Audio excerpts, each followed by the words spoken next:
Fancy. Oh, goodness, what is the pledge? I pledge allegiance to the flag of the United States of America and to the republic for which it stands, one nation, under God, indivisible, with liberty and justice for all. Thank you. The New Jersey Open Public Meetings Law was enacted to ensure the right of the public to have advance notice and to attend the meetings of public bodies in which any business affecting their interests is discussed or acted upon. In accordance with the provisions of the Act, the Fort Lee Board of Education has caused notice of this meeting to be published on September 10th, 2024 and September 8th, 2024, and posted on the district website at www.flboe.com, published in the board's designated online media outlet newspapers, the Record and the Star Ledger, filed with the clerk of Borough of Fort Lee, and mailed to all persons, if any, who have requested said notice. Please be advised this meeting is being recorded and may be broadcast on local TV and online at a future date. The Open Public Meeting Act allows for remote participation at board meetings and defines meeting as any gathering, whether corporeal or by means of communication equipment, which is attended by or open to all of the members of a public body, held with the intent on the part of the members of the body present to discuss or act as a unit upon the specific public business of that body. Roll call, please. Ms. Byers-Kane. Here. Ms. Colback. Here, but I just want to ask a question, as to notice. I think you said 9:10, today is 9:16, is that sufficient notice to conduct business? I mean, you could tell by my voice that I was confused by that notice. Usually it says something about January of 2024 when I read it.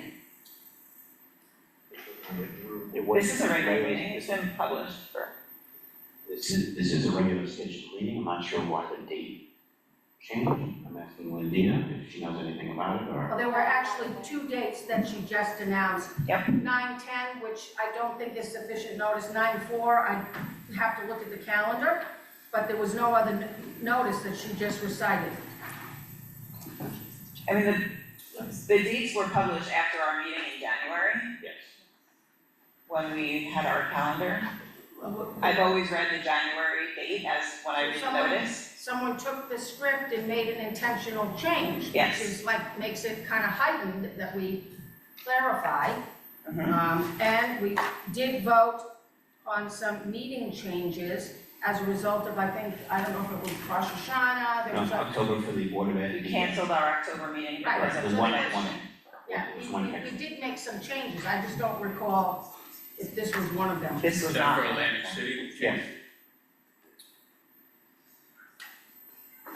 Well, Trying to get an if, answer. if the notice information that was just said is wrong, just like, let's, before we proceed, make sure we have our January published date. Chris, if it was published in January, then it'd still be sufficient, correct? Oh, yeah.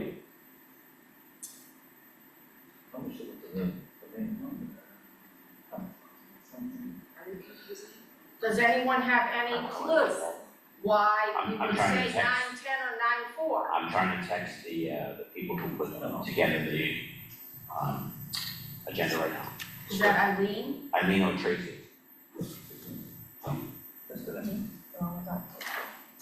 And if anyone has been following the news, notice is like pretty serious because in our neighboring district of Teaneck, a judge recently said they didn't give proper notice, they went back to try to fix it, and now there's a lawsuit over it, so, and we might know some people who are in Teaneck. Were. What? We do not know people in You don't, were. Were? Yes. Wow, I'm way We're behind in the public times. session, we're in public session. I know, okay. So, but notice is an issue You have the same page sheet, that yes. people are paying attention to. Yeah.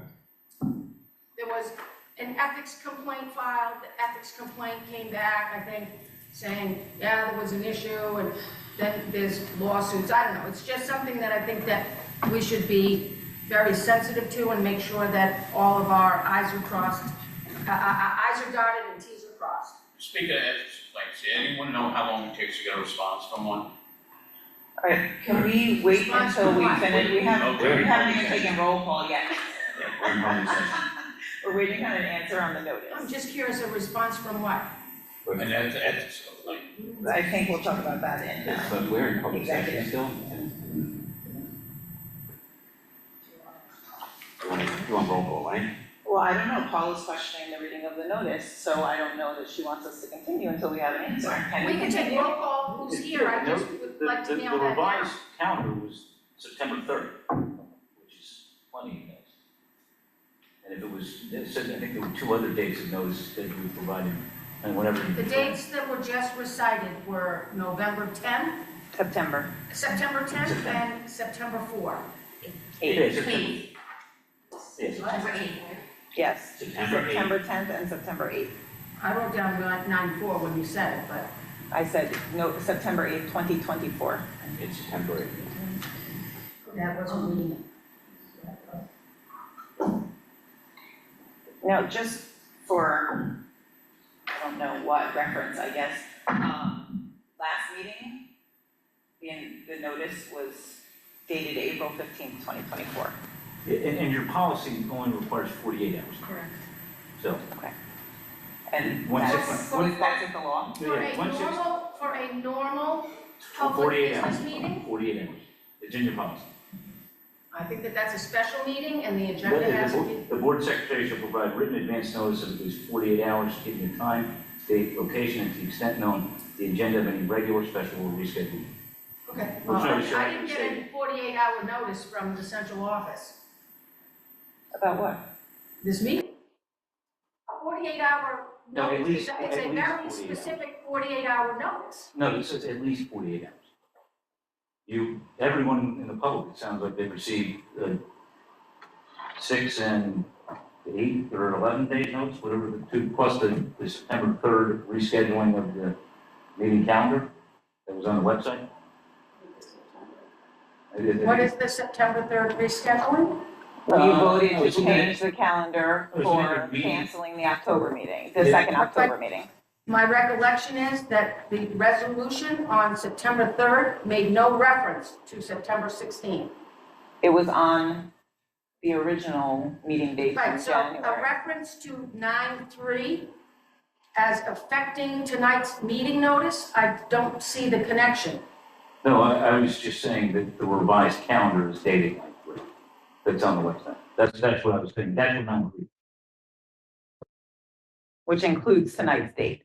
It's published as revised on September 3rd, 2024, and it's been posted on the website since the last meeting. Okay, so we gave notice on 9/3, 9/10, and 9/8 is what we're telling the public tonight. Correct. And we adopted this original date of September 16th on January 3rd, So as can you- stated in here. Can you read, when you read the public notice for the second public meeting, can you include those other dates? I mean, should I just include the January 3rd date as it says on the original calendar? Because if this isn't a changed I date, mean, I would not be talking about 9/10 and 9/8, because I don't know what those notices are, so I would do it like you normally do. yeah, well, that you heard my voice, that's why I sounded thoroughly I didn't. confused when I was reading the notice. All right, can we have roll call, please, so we can continue? Ms. Curry. Here. Mr. Knight. I believe he's joining via Zoom, but maybe he's on private session already. Ms. Coates. Here. Yeah. Mr. Lopez. Absent. Ms. Morrell. Mr. Rubino. Here. Ms. Rector. Here. Sorry, go back to that page now.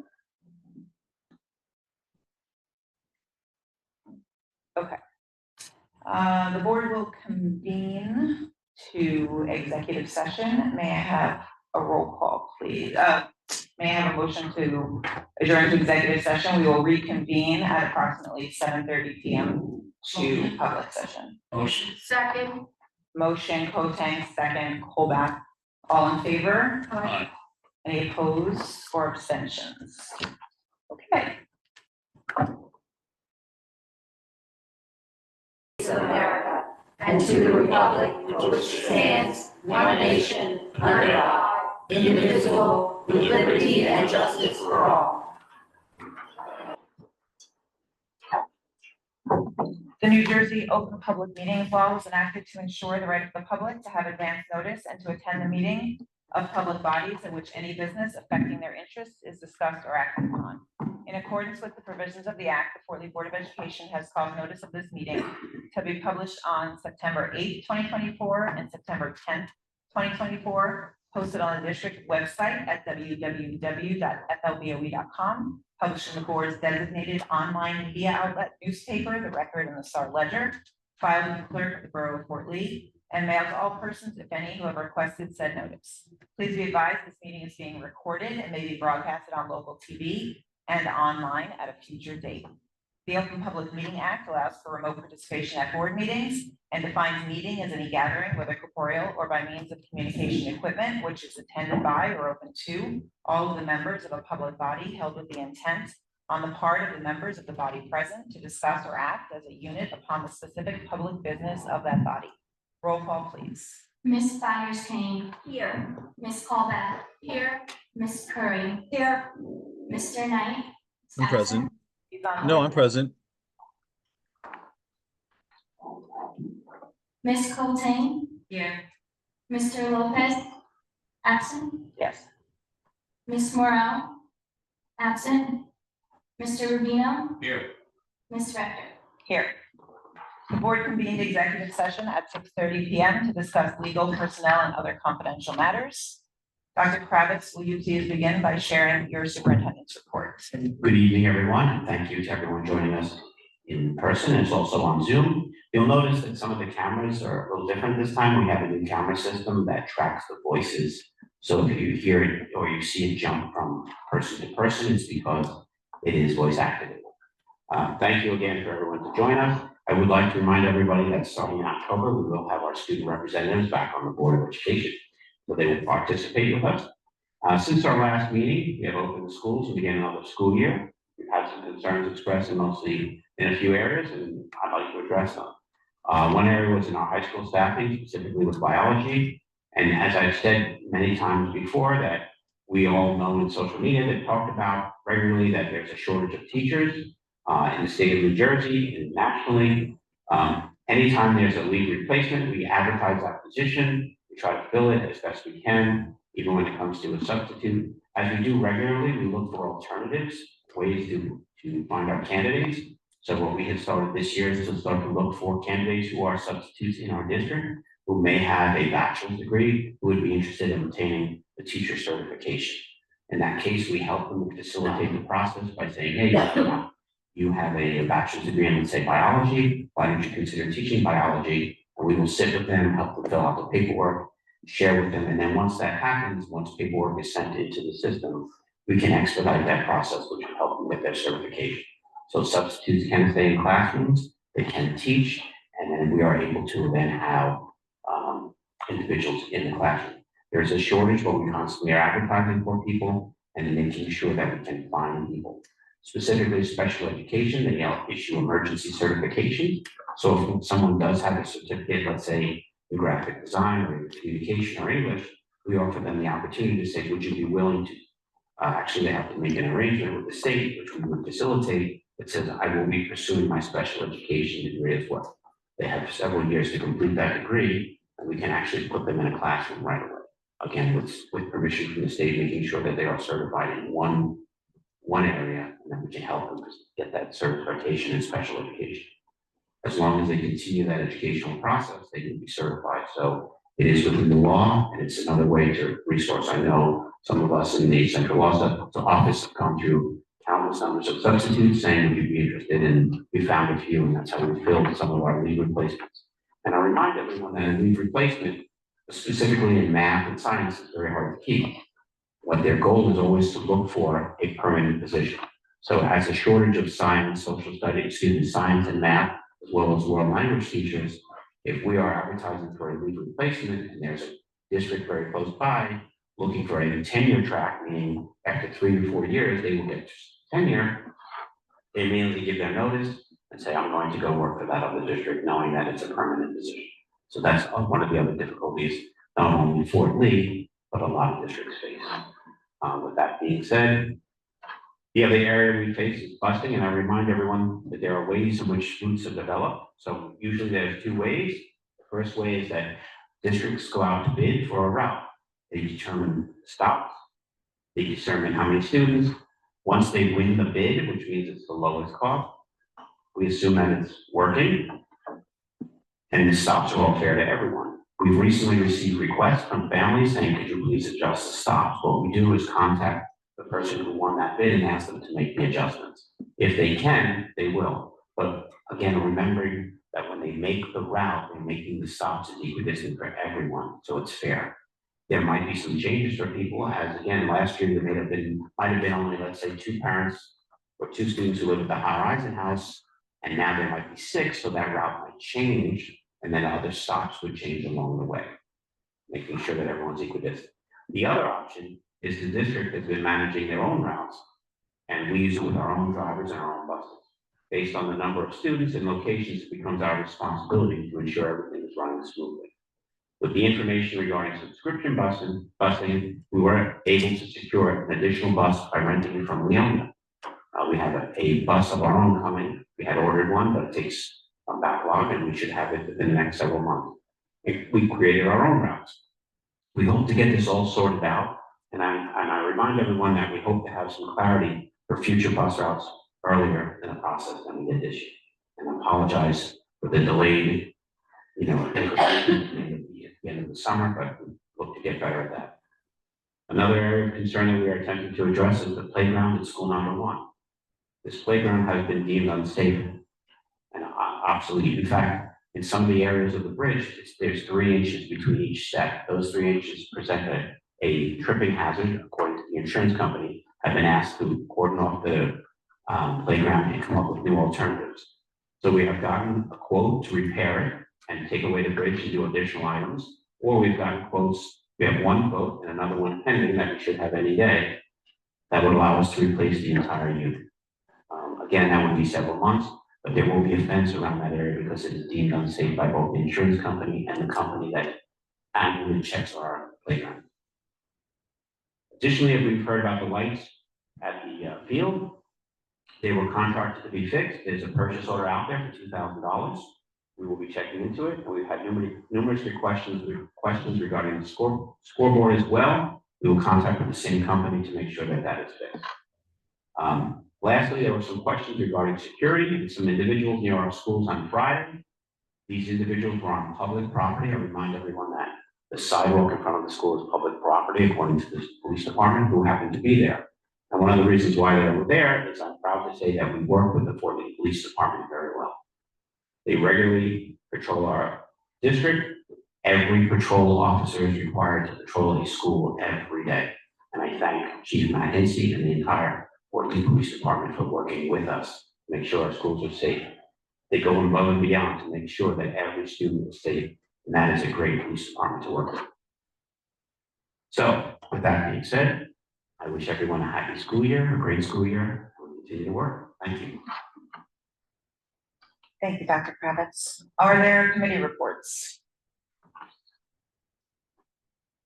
No? Okay. Do we have any questions or comments from board members on tonight's agenda or any other topic? So could I just follow up? Sure. On the biology honors teacher, what is the timing looking like? And I know some other districts are now, because of the desperate situation, using some video type services? So the substitute in that classroom has a biology degree, an undergraduate degree, and a master's degree, and an undergraduate degree in teaching, and a master's degree in education as well. That individual is the substitute, has applied for the certification as one of those people I've described. We helped facilitate, are helping facilitate. As far as teaching the first couple of days, there was a delay. We have used the same lesson plans from last year. That individual has access to the lesson plans that we used last year and is more than capable in the content area to teach those classes with the background that is the certain background that we have with the transcript. So are they teaching? Yes, they are teaching. And we had one of our supervisors was in with a teacher today, working with that individual, making sure they had access to all of the lesson plans. They have them for the week, for the month. So it's solved essentially. Correct. Okay. And on the playground, Yes. like what type of dollars are we talking about and what's the timing? You know, when you decide either repair or replace, So the repair costs roughly between $10,000 to $25,000 to eliminate the walkway and redo something else for that, and to secure it. This is the repair. I'm sorry, this is No, the this is repair. repair. Right, but there's another. And it's 125. Right. So one quote we got was $125,000, but we have another company that we believe is coming in at half of that. So we hope to have that final information either today or tomorrow. And if there's only $30,000 or $40,000, then we would replace the entire unit. The timeline, roughly 3 to 5 months. That's what we were told. Dr. Kravitz, as I understand, concerns relating to busing the biology teacher and the playground are related to communications. Many parents, especially with busing, have indicated they were not responded with, the inquiries were not responded to. And we want to understand, as a district, is it prudent for us to set some guideline for staff, how long they should respond back to an inquiry, especially a time-sensitive one like busing? With regard to the biology teacher, parents have expressed that when they raised this with the guidance counselor, they were told that they were not aware of the fact that there wasn't a biology teacher or that she was on leave. With regards to playground, we've been copied multiple times as well by the parents. So in terms of communication, what can we do to shorten these response gaps? So as each one is in a different department, I'm a big fan of chain of command, and we've spoken to those individuals who should have communicated in most of the cases what needed to get done. There is, I know for the transportation, there was an email that was set up originally called transportation. No one had access to it. We were not aware of that. And Leah was then able to get access to it. And now she has access to it, and she will be assisting with the transportation director. But even direct email to the transportation directors are not responded. So I can't speak publicly about how but I can only say this, that when an individual doesn't do any of their responsibilities, right, it is their direct report to make sure that they're doing it correctly. If they don't, they're spoken to. There's a process that we go through to evaluate everyone in this district, whether it's a custodian, whether it's a secretary, whether it's anyone, is evaluated accordingly to what the responsibilities are. So we do take note of every conversation that should take place or shouldn't take place, and we respond accordingly. So just to reiterate what you said, parents should escalate accordingly if they're Correct. not getting a Absolutely. timely response. So parents, please escalate if you are not getting a response. Correct. I would even clarify that statement though. So if you're getting a response you don't like, you might have to give us a few period of time to come up with a response. So, today we had a parent response regarding another stop. And we indicated to that parent, it takes us time to request another stop. There was a parent request recently and they expected a response. The original request was given on a Friday, and on Monday morning they were asking why there was no response. So sometimes we just can't get the answers from bus companies over the weekend. So there has to be some time limit, but we do our best to get to everyone that is requesting everything. I'll take it offline later, but there's one inquiry I sent about a week ago and I still don't have a response regarding to the route. So I'll follow up later. can I ask one other question? Sure. A couple months ago, the policy committee met and we agreed that we were going to revise policy 0155 board committees. We were going to add a special education committee, and we were going to address the issue that Kristen raised, that while we have liaisons and we've had them historically, it really wasn't in the policy. And I remember I drafted up those 2 points and circulated them, and I thought everyone weighed in, and I don't know whatever happened to that policy.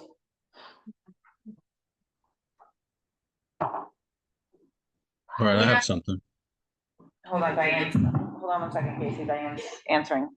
So my apologies, I'll search my my emails and we could set up a policy committee as soon as possible to review it. Yeah, I don't think we need it. I think we circulate, someone weighed in with like maybe it was I Amy. think it was Amy. But then, like with she adjusted Okay. some language and I think everyone was fine. And it just occurred to me, we haven't seen it on the agenda, so just want to move it ahead. Okay, I'll take a look. Thanks. Thank you, Diane. Mr. Knight, go ahead. Just a couple real quick things. First of all, just want to welcome everyone back to school. It's an exciting time for everyone. Also want to congratulate our varsity boys soccer team for their win against Cliffside Park just about an hour or so ago. Also want to mention that the Fort Lee Athletic Booster Club is hosting a fundraiser every Monday this month at Sedona Tap House. It's actually going on right now. So if you get hungry, head on over there. Just make sure to mention that you're there for the athletic booster clubs to make sure that the money goes towards that cause. And then last but not least, I've been getting a lot of really good feedback about the 18 to 21 program. And I just wanted to just thank everyone that was involved in putting that together and making it such a success. People seem really, really thrilled with it. So that's all I got. And I would like to shout out to all of the community members who have helped us get our internships. We have some at the Borough Hall, we have some at the Parking Authority, we have some with Mona's Beauty Salon, Acme. We have a lot of great places, and it's nice to keep our students in the district. They are a block and a half away. We're not walking all the time, but it's just a great program that allows for students to participate. And we do have some students from Palisade Park who are participating, which is a revenue source for our district as well. So really a good program, and a shout out to Rachel Healy, who has helped the team. So, yeah, and even Diana Davis was in the beginning with this whole idea. So thank you. Kudos. Thank you. Dr. Carcologia, I have a quick question. You mentioned that there will be alternate things for the kids who can't use that playground. What are they doing?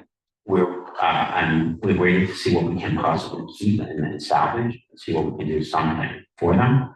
But we have to be very cognizant of certain areas of it that are deemed unsafe by, like I said, by the company that does the annual and the insurance company. They're getting outdoor time now, right? Yeah, they are getting outdoor resource, absolute recess, not resource. Okay. Any other comments or questions from board members? I have a question. How many teachers, if any, are we looking for at the moment? Do we have special education shortages or? We have, as of today, only for tenure track, I believe we will be posting for a new one today because our numbers of special education increased in this particular school. So we have to now look for another special education teacher. And I believe we are short 1 or 2 leave replacements. So those students, what are those students whose teacher, does every student have a teacher right now or? They have substitutes if the leave replacements. They have people in the classroom teaching. We pay for coverage or we pay for 6-period stipend until we can get that, get the teachers in there.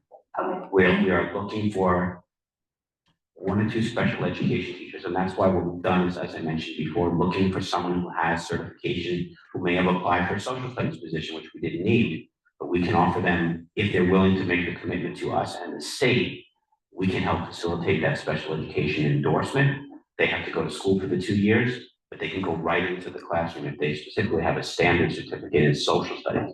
So we're calling some people and saying, hey, you applied for a social studies position, we don't have one. If you're willing to take a special education position, we can put you in a classroom because you have the certification, sign up, and we will help facilitate that.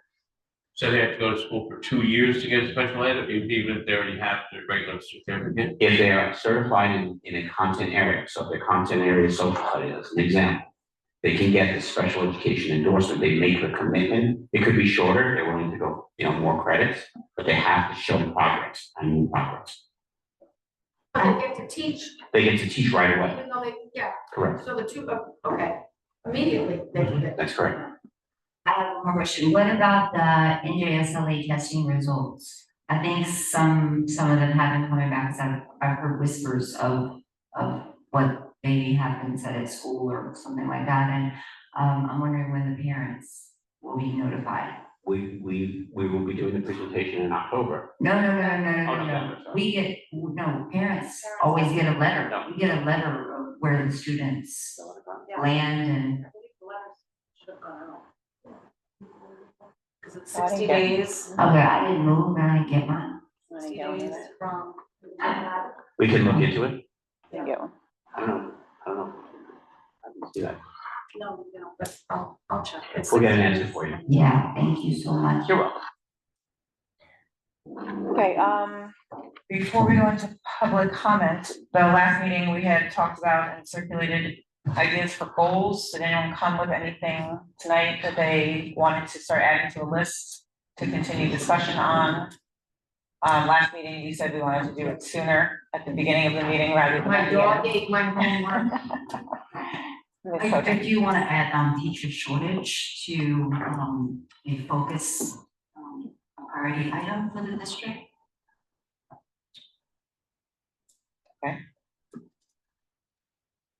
I'd like to see a little bit more focus on academic and maybe a little bit less on social for the coming year. What do you mean social? I think our test scores are a little low, so I'd like to really focus on ways of getting our math and science scores up. Okay. Tanya, you had something? The ones that I had shared with you before, which Yes. unfortunately I don't. I have that email. Yeah. Those are what are important to me, but Okay, so I can. Yeah. And then if you want, Paula, I know you want And to the talk. list was so exhausting. Yes, but do you have anything, Conceivably add. do you have anything specific from that list that you wanted to focus on? That was kind of like a menu, Natalie.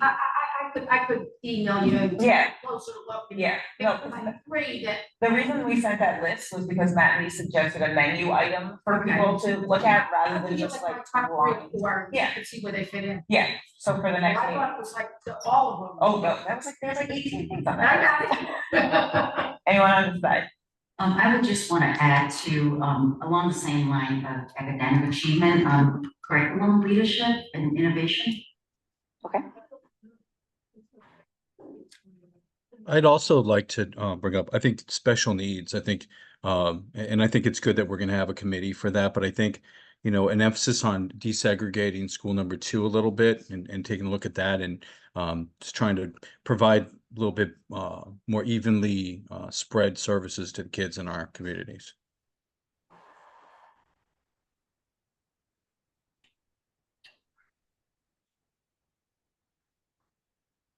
Okay, so I'll take these ideas that are narrowed down and email, and then when everyone else has some things they want to focus on, we'll circulate it for the next meeting.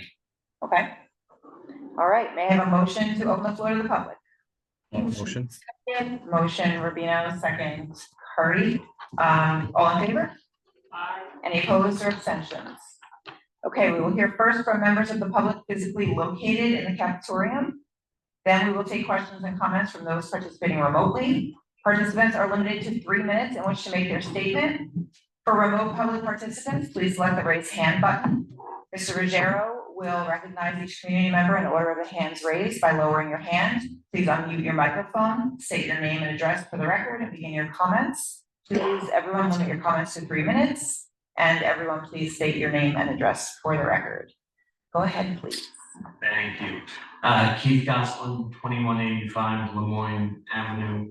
I have some questions tonight, so I'm very excited because I never ask questions. But I want to start out, I am the president of the CPAG, Special Education Parents Advisory Group in town. Wanted to announce that our first meeting of the year, besides the meet and greet we previously had, is going to be October 16th, and I know you were first told the 17th, Dr. Parents, but we meant to tell you 16th, that was my error, at 7 p.m. and we want to have that in person. So we will need that childcare with the high school, the students that need the community service. However, I have an issue I wanted to raise regarding that because I saw something on Navigating Autism's Facebook page about another district, I believe it was Northern Valley, where they're utilizing caring for special needs kids in place of suspending them or giving them detention. So it appears like they're saying, here's your new punishment, you can help with special needs kids. So we're just hoping that's not happening. I'll answer all of them. Okay, so that's one thing, we're hoping that's not happening.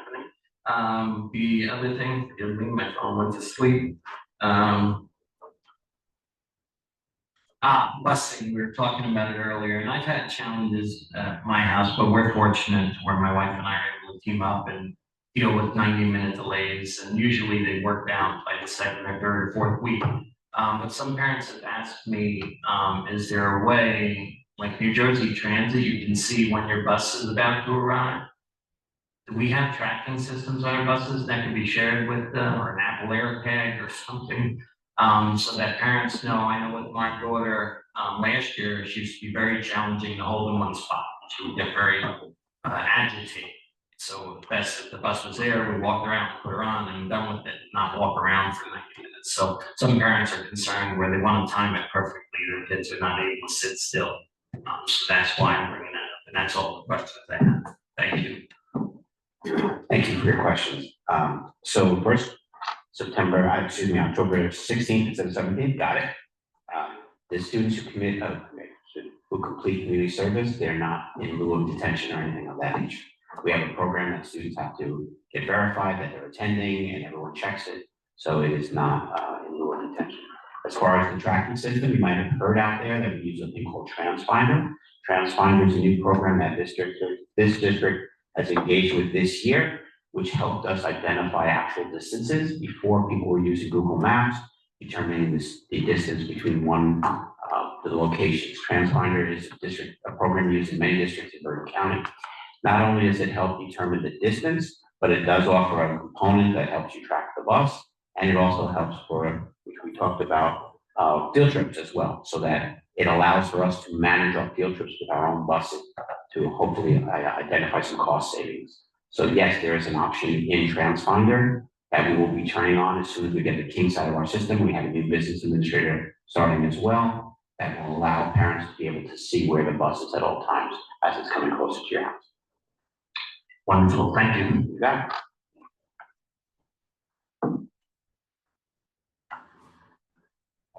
Andrew Goodman, 326 Bridge Plaza North. I'm the vice president of CPAC. I was able to make it here last month, but I just wanted to say thank you to Dr. Parvis and the entire Fulton administration. The meet and greet was phenomenal. It was not just great, and we are still getting, text messages and people still posting stuff on Facebook. Really, everybody saying how great it was. People had a question, and everybody saying those questions got answered that night. So it is excellent. We're hoping to have that as an annual event. So like the commitment. You got it. Okay, everybody heard that? It's gonna be an annual event. Okay, it's recorded. The microphone broke out, but it's okay. Okay, so thank you very much. We're very excited about, our meetings.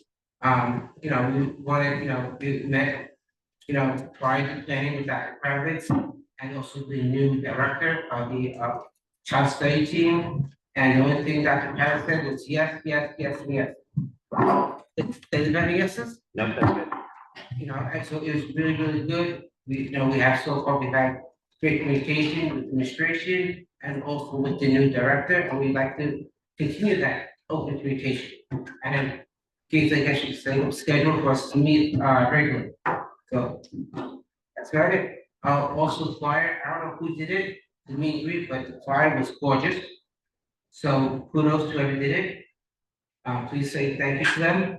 And can that same person do the flyer for the CPAC? We'll make sure the flyer's done. Okay, and also that it was posted on the homepage. Yep. Thank you. That's it. You got it. Thank you. Another couple of yeses for you, Mr. Goodman.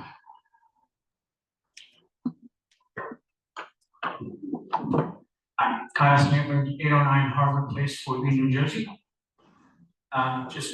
You said you had an answer for me last time for busing for the softball, and I guess what somebody else said for the soccer. Is there anything new with that? Or Any other questions? that's the only question I have. Okay.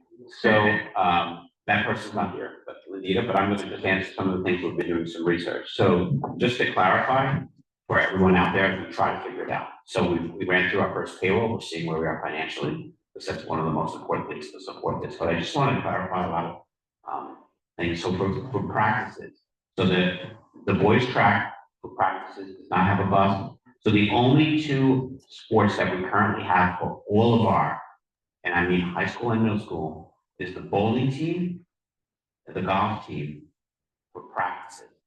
And the only team traveling that they get bused at home games, for home games, the football team gets a bus, the bowling team gets a bus, and the golf team again for home matches. Those are the only two. So when we talk about how we're gonna do it, we've had conversations with the athletic director. The question is, how do we afford every one of them? I believe Ms. Messery, the former VA, mentioned there's a cost value to each one, but you can't do one without the other. So the total number of sports using buses is minimal currently, so to increase that.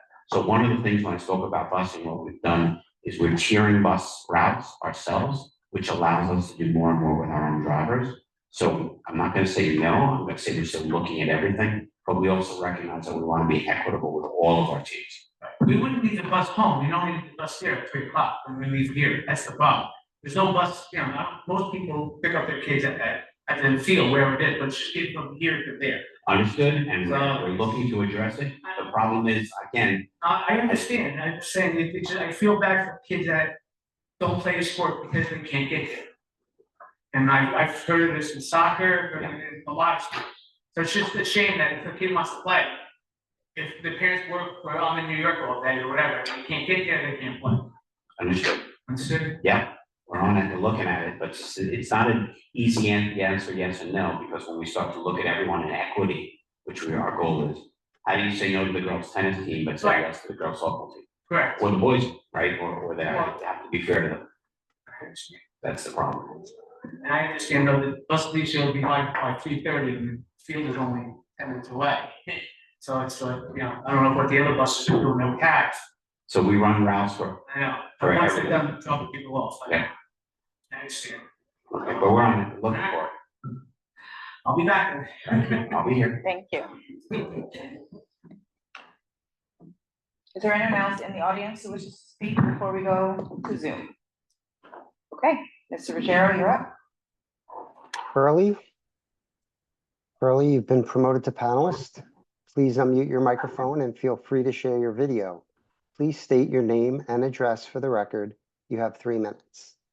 Hi, I'm Pearlie, 332 Lincoln Avenue.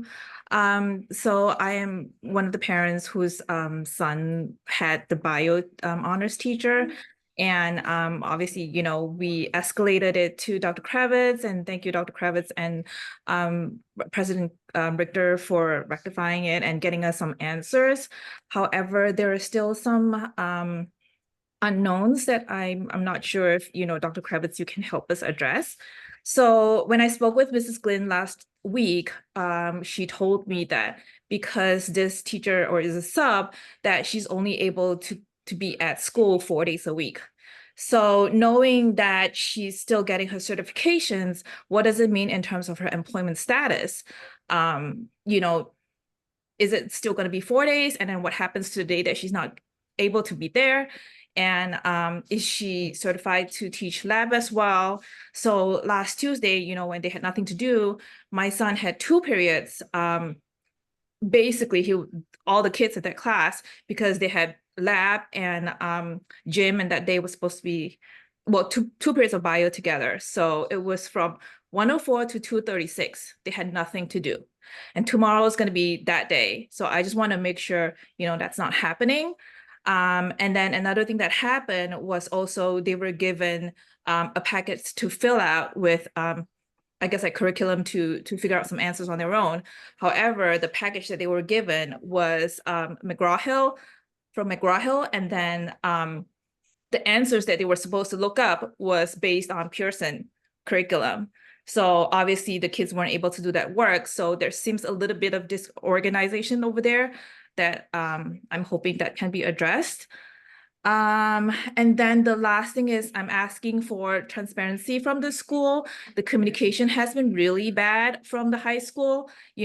On back to school night, we were given the dates. We didn't even know what time we were supposed to be there. We got the email on that day at 3:05 p.m. telling us that back to school starts at 6:30. And I think a lot of parents were a little surprised by that. Yeah, just better communication, like principal has been sending out just one email with no context, just a link to your book. I think we need to do better. Mr. Diaz from middle school and Mr. Ruiz from school 1 is really good at communication. So I think for a high school principal, we can do better. Thank you for your comments. So as far as the teacher in the classroom, the teacher can work 40 consecutive days. You can ask for an extension. What sometimes we do and many districts do is they let them skip one day, which resets the clock. But in this case, we have told the individual that they will be working consecutively, and we believe we can help expedite that certification. We can't guarantee anything, but I know I have been in contact with the county office, and we are looking to do that as quickly as we can with the credentials. There are a few more tests that have to be taken as far as being certified to teach lab. Yes, the individual is certified to teach all biological sciences with the, has the degree to teach biology. It's not certified as of yet, but has the biology degree, both an undergraduate degree and a master's degree, as I said before, an undergraduate degree in education and a master's degree in education as well. So they will be teaching that. As far as the McGraw Hill and Pearson, I don't know the story of that, but we'll get back to you on that. I know today the supervisor of science was in that classroom coaching that substitute to make sure that they knew what to do. Last week, I cannot answer the reason why no one gave any lesson plans or anyone gave any information, but and I apologize for that, but moving forward, I will tell you all the support. We met with that individual, central office met with that individual, and we are giving them all the supports they need to do everything they need to do. And as far as communication, we will contact we'll speak about that from our administrative group, which we have a meeting tomorrow. Thank you. You're welcome. Mike, excuse me, Mike Asso, you've been promoted to panelist. Please unmute your microphone and feel free to share your video. Please state your name and address for the record. You have 3 minutes.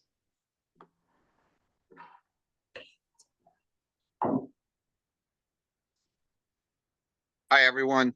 Mike Asso, 230 Warren Avenue, Fort Lee. Did I hear right? Does school number 1 not have a playground? Is that your only question? Well, I'm does school number 1 not have a playground right now? Is that so? Do you have other questions, or I usually ask all the? If it does, then I don't have a second question. So it has a playground currently. So this other playground that's not going to be used, it's uninhabitable or whatever, non-usable. Is that your second question? Because we're trying to. If it's non-usable, okay. So basically, here's my question: if a portion of a playground is not being deemed usable, did it just happen overnight, or has it been happening for a long, long time, but the district took a long time to address it? Because I coach baseball at the middle school, and lights were out all season, basically from like March through the end of All-Stars was probably the beginning of July. And we didn't have lights on our field for months. So I'm just trying to figure out, is it who's responsible for addressing this stuff? If we don't have a playground, the playground means it wasn't inhabitable for a long period of time and no one addressed it. Would I be correct? So is that the end of your questioning? Or? Yeah, I'll leave it at that. So first question was, there are other playgrounds and play areas at school number 1. The second part of that question, or one of the other questions, was how long have we known this? So there was some concerns that were expressed, and annually every playground in our district has to get certified. When we became aware of it, that's when we shut it down. I think it was either the end of last year. I don't know if you know, Anita, if it was when exactly, but as soon as we found out that it was not being able to be used, that's when the process started by getting someone to come out and get certified. Yes, it is annually, and just 2 weeks ago, they came to assess to get a quote. No, when was the first notice? Spring, I think. Spring? Spring. So if it was the spring, so that goes back to the communication piece. If we know about it, we're aware of it. So I know when we talk about the field and there was a scoreboard incident, we were first notified at central office. on August 22nd was the first email that we received. I'm not talking about the scoreboard, the scoreboard's new. I'm just talking about the lights. The lights were there, were down by since March. Got it. So I'll give you an example. So if we get email, we respond accordingly. And as far as we knew, everything was working. Just like I said, there was some questions about how long we knew about the scoreboard. I'm using that as an example. The first email we received was August 22nd. A purchase order was generated on the 6th, and we're moving forward with that. So within 8 days, 9 days. So yeah, I'm not talking about the scoreboard, because the scoreboard is not used. I'm talking about the light. So until you just said that, the last thing we had heard that we had rented a lift, that I had heard, we had rented a lift in the spring and over the summer, and it was being addressed. If that's not the case, then again, we will look into it and make sure that it's being addressed. That's what we try to do, fix it as soon as we can. Whether it's a leaky toilet or a light bulb, we try to fix it as soon as we can once we hear about it. If we don't know about it, if someone does not report it, that's a problem for us, and then we work on that communication up the chain. So the playground, I think, was in the spring. We looked at alternatives, and from what I was told, that's when they did their annual inspection, and by the time we got all of the information, and then the insurance company got involved, because it's such a high cost item, that's when we start to learn more and more details. Right. So basically, that section of the playground is going to be shut down for like a year. Right. That makes a lot of sense. And do we order any extra light bulbs just in case for the field? It's not about the light bulbs, it's getting a cherry picker to get up there and fix the light bulbs. And as far as a year, I can't say it's going to be a year. That's a statement I cannot make accurately until I have all of my information. So I know you made a statement, just to be clear to everyone. We don't know how long it's going to be taken. So I just received a text, even the same way that these things happen. So from as regarding back to school night, there were 3 school messengers sent and 4 separate school media posts with the BTSN network regarding that information as well. So people can look at that. Thank you. I asked about the playground and timing. I thought once you made a decision whether to repair or replace, I thought the estimate was 3 to 5 months. Right, 3 to 5 months. I didn't say a year. He said a I year. thought you were now saying a year. Oh, No, good. that's why I'm clarifying, saying I did not say that. Okay. I did not say that. Mihail, you've been promoted to panelist. Please unmute your microphone and feel free to share your video. Please state your name and address for the record. You have 3 minutes. Hi, Mihail Comunescu, 254 Tom Hunter Road, Fort Lee. Can you guys hear me? Yes. Yes. Okay, cool. So I have a kid in school number 2 with special needs, and for back to school, we received this email. Dear families of, I'm not gonna say the teachers' names. I wanted to update you on something involving the class and back to school night. As we do not have maternity leave replacements at the present, there is no teacher to meet back to school night. Mrs. B, that's the teacher name that we were given, is a daily sub, and we are lucky to have a consistent daily sub for the class. But as a daily sub, she does not communicate with parents, nor does she participate in back to school night. You are welcome to join us, stop in any classes your student has, and the principal over there. So my question, I have a kid with an IEP. I send them to a new school starting September. I got no idea who his teachers are and what the kid does in class. And I get an email telling me that the teacher doesn't participate in any of the school activities, nor does it talk with the parents. So the question is, how are you gonna abide to the IEP that my kid has in plan when we have a teacher, and apparently this is acceptable, that doesn't communicate with parents? That's one thing. Do you have any additional questions? Yeah, I have another one. So I started going through the curriculum that my kid was supposed to do last week. For the writing, I'm going over the units, and grade 1, unit 1, mentor text, favorite September read alouds. Sparkle Boy, Julian is a mermaid, among other things. So the question is, why do they need these books to go over and go through textual analysis? And the second one, why weren't the parents notified? Third one, how do we opt them out from this kind of thing, granted that this is a writing class, not the sex ed curriculum? I'm not quite sure I understand the question regarding curriculum and the writing, but before you get to that, thank you for your comments. We're gonna look into, because according to the latest spreadsheet that I have, if it's the K1 special education teacher in school 2 should be there. I have a name listed on the chart, and it gets updated daily by both the principal and our HR department, but we'll look into that, and as far as communicating, it should be communicated. Everyone should be invited to back to school night and participate, at least to know about the program and what takes place in the classroom. So we can get back to you, Mikhail, and it was actually nice to meet you the other day when we saw you at central office. It was nice to meet you. Okay, thank you. Well, we'll wait for some response from somebody. Thank you. Sarah Kahekesha, you've been promoted to panelist. Please unmute your microphone and feel free to share your video. Please state your name and address for the record. You have 3 minutes.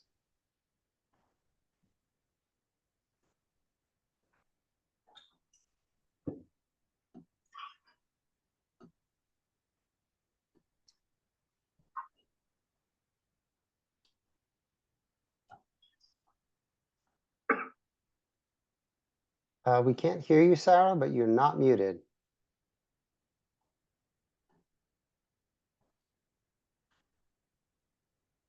No, we can't hear you, Sarah. I'm sorry. Maybe try muting yourself, then unmute yourself.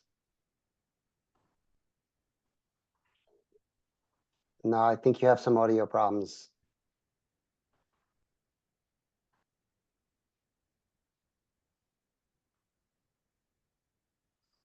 Sarah, I'm going to try one quick thing. I'm going to put you back in the attendees and then promote you again, and we'll see if that resolves it.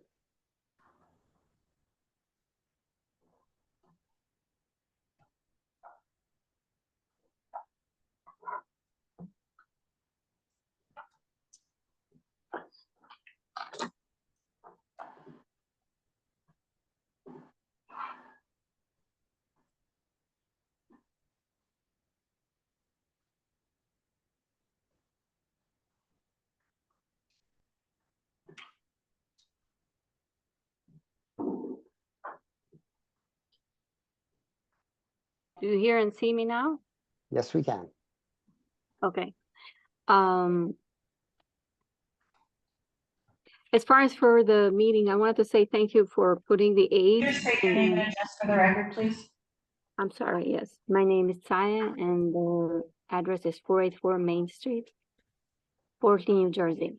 I want to thank everyone for putting the aid at the calendar for the school year. We Israel Muslims, thank you for that. Something that I wanted to echo is that I wanted Mr. Knight to work on a project to give gift bags. So if he can find sponsors during this time for the Eid, it's going to be in March next year, but finding sponsors has been a tough issue. So if he can just work on that, I'll be also glad to be side by side with the others so we can get the project done. We can give gift bags to every child in the school for the Eid. The other issue is that we want for children at age 12 and up to be given every 3 months the CPR training courses. So they should know how to perform CPR. One of the parents, I want to echo one of the issues with the parent. The other parent said there was in the subject on the books, a boy that's a mermaid. Please remove those because we don't want our kids to be confused. If anything, our kids are there to learn basic stuff and not to be confused between genders. Also, as parents, we want to be asked before the school district decides to sell any property. If you can just like do a poll and ask us, hey, we want to sell it, what do you think? Please also, we reject that anyone should be volunteering. Everything should be like paid. I mean, yes, they can volunteer, but it should be paid. No unpaid job anywhere. And the last but not least, we had someone coughing 2 sessions ago. Please try not to keep the microphone near you because it echoes so badly on our ears here while we hear you.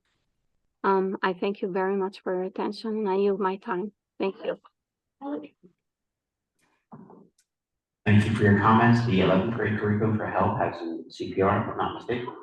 So it is in the 11th grade curriculum for CPR. There are no more raised hands. Thank you. May I have a motion to close the floor to the public? Motion Colback, second Rubino, all in favor? Any opposed or abstentions? Okay, moving on to resolutions. May I have a motion to approve items 1B through 3B? Motion. Motion Kotang, second Rubino, roll call please. Ms. Byers King. Yes. Ms. Colback. Yes. Ms. Curry. Yes. So Mr. Knight. she has. Yes. She did the update. Ms. Kotang. Yes. Mr. Lopez. Oh, I'm sorry. Wrong one. Absent. Ms. Morel. You're right. Absent. Mr. Rubino. Yeah. Ms. Rector. Yes. May I have a motion to approve items 1 CUR through 12 CUR? Motion Rubino, second Byers King, roll call please. Ms. Byers King. Yes. Ms. Colback. Yes. Ms. Curry. Yes. Mr. Knight. Yes. Ms. Kotang. Yes. Mr. Lopez absent. Ms. Morel absent. Mr. Rubino. Yes. Ms. Rector. Yes. May I have a motion to approve items 1F through 8F? Motion. Second. Motion Curry, second Byers King, roll call please. Ms. Byers King. Yes. Ms. Colback. Yes. Ms. Curry. Yes. Mr. Knight. Yes. Ms. Kotang. Yes. Mr. Lopez absent. Ms. Morel absent. Mr. Rubino. Yes. Ms. Rector. Yes. May I have a motion to approve items 1P through 15P? Motion. Second. Motion Byers King, second Kotang, roll call please. Ms. Byers King. Yes. Ms. Colback. Yes. Ms. Curry. Yes. Mr. Knight. Yes. Ms. Kotang. Yes. Mr. Rubino. Yes. Ms. Rector. Yes. May I have a motion to approve item 1 POL? Motion. Second. Motion Colback, second Byers King, roll call please. Ms. Byers King. Yes. Ms. Colback. Yes. Ms. Curry. Yes. Mr. Knight. Yes. Ms. Kotang. Yes. Mr. Rubino? Yes. Ms. Rector? Yes. Is there any old business? I just wanted to bring up something,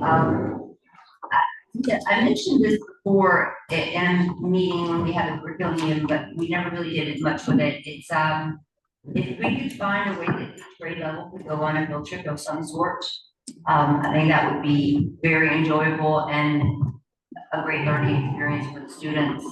I know that it can be, sometimes a headache, but there's just such great things that are learned from that. Also, I was wondering, some of the comments we're getting about the field, who was using the field at that time that the girls have to go to, Van Fleet, do you know? I do not know who's using the field at that time. I do not. Because they're just right here in this, but I don't know what that, I mean, I hope. You mean this field? Yes. I do not know the answer. This field, they practice here, it's the games that are at Van Fleet. No, They used to practice here. used to, one of the games had to get moved for the boys, they had a move-up game. But that's, one of the games got moved one time. So the games are at Van Fleet, correct? Yes, but one of the practices got moved at one time because the boys had to play their game. But typically the practices are here? Correct. The practices are here and the games are at Van Fleet. Unless something happens, they. Yeah, because there's no softball field here. Yeah. So it's either at the high school or Van Fleet. Right. Okay. I was just trying to figure that out. So I hope we can do something with the field trips. That's something we have spoken about. Just to respond to Ms. Byers King, we did speak with the administration about field trips and we connected it to the teacher evaluation rubric. And that one of the domains is to work with local organizations, either to bring them in or to take students out. So we did talk about it in that context. Yes. Thank you. Any new business? I wanted to thank Linda for stepping up. I know that we will have a new business administrator student, but just wanna thank you for stepping up in the meantime. And Ms. Ruska, congratulations. We have a teacher shortage issue, which is not an easy topic, so I don't know if this is a congratulation or condolence, but we are very happy that you are stepping into your new role and hopefully we'll have these teacher shortage to be a priority and resolve. I wanted just to remind the new interim principal Yes. coming in to please remind the staff and the teachers to talk about the advancement program to the sixth grade parents, so that parents can be prepared and be on an equal footing in terms of knowledge about the children's options and opportunity to advance. That information will be shared at back to school night. It'll also be posted on the middle school and intermediate school websites. Thank you. On the front page, maybe. I know I had to go through layers of tabs to find it, and I can't even remember how many layers. And then lastly, Dr. Kravitz, can you talk about building and grounds issues? How does the escalation work? Do they go to the building supervisor, the building principal first, and then escalate it to the buildings and ground, or do parents escalate with buildings and ground first, and then how does that chain of command? So we have an automated system that we're working with, that's called School Dude, or it's Sprightly, it used to be called School Dude. That if someone was to file a concern with the principal or teacher, they would have the right to go into the system. It gets alerted to the business administrator, the assistant business administrator, and the supervisor of buildings and grounds that there needs to be something done with those facilities. It then gets assigned to a custodian to look at, or a maintenance person. Then they have to respond if they've completed or not completed it. It backtracks for the amount of time, if it's left open, when it's completed, and by whom. So as far as the chaining, it is either a teacher or a principal who then submits that, and then 3 or 4 central office administrators are aware of that situation.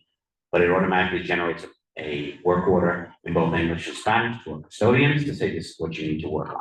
In other words, if they're unable to get updates from the principal, they would go to the central office. Well, if the teacher said that the door is not closing properly, they can go into School Dude or Brightly, which is the same program. They can say, my door is not working at room 205. That would get sent to the buildings and grounds. It would get to the business administrator, the assistant business administrator, then gets reprogrammed out to the custodian with a maintenance worker and custodian in that building in both English and Spanish. And that's what happens. But in the case of a playground, in this case. So then the principal would put it into Brightly, which we just incorporated this summer. Brightly allows the principal to put that in. It gets sent to the BA, because of buildings and grounds, assistant BA. They would make a decision. So it's right now that repair is open, meaning it has not come to a closure. But they would contact the business administrator for updates. They would contact the business, but they can see the activity for it, right? So everyone gets to see where it is and where it's stalled at. The parents don't see it. No, the parents don't see it. That's what I mean. If parents want an update, who would they go to? It would most likely be the building administrator who would have the knowledge by contacting the buildings and grounds supervisor. Thank you. Yeah. I have some new business. Yeah, so the parent that communicated a little bit of frustration with the fact that they had a substitute in their special needs class. I completely understand that. I actually faced a similar situation with my child, and I totally understand where they're coming from, and that's why I'm really glad that they had a chance to speak tonight. And I'm glad that Dr. Kravitz was able to assure them that there wouldn't be any problems. One thing I'd just like to throw out there is I'd really love to see that teacher utilize Classroom Dojo. I know that that's something that when we had a long-term substitute in my child's special needs class, the substitute utilizing Classroom Dojo enabled a lot of the parents to feel a lot better about the situation. And it turned out we were actually really happy. The substitute was incredible, and Classroom Dojo just just prove that to us. So I'd like to, if possible, if we can encourage that to happen in this particular case and overall in cases like this. We should definitely look into that and see where we're at. Thank you. Okay, may I have a motion to adjourn? I have one other, Oh, sorry, just on your way out, say belated birthday to Miguel, the custodian who's here almost all of our meetings. Yesterday was his birthday, so congratulations. Oh, Sorry, I You want that on didn't see you, I recording? just wanted to wish you. Okay. Okay, may I have a motion to adjourn? Motion. Second. Motion Rubino, second Kotang, all in favor? Any opposed? Okay, good night.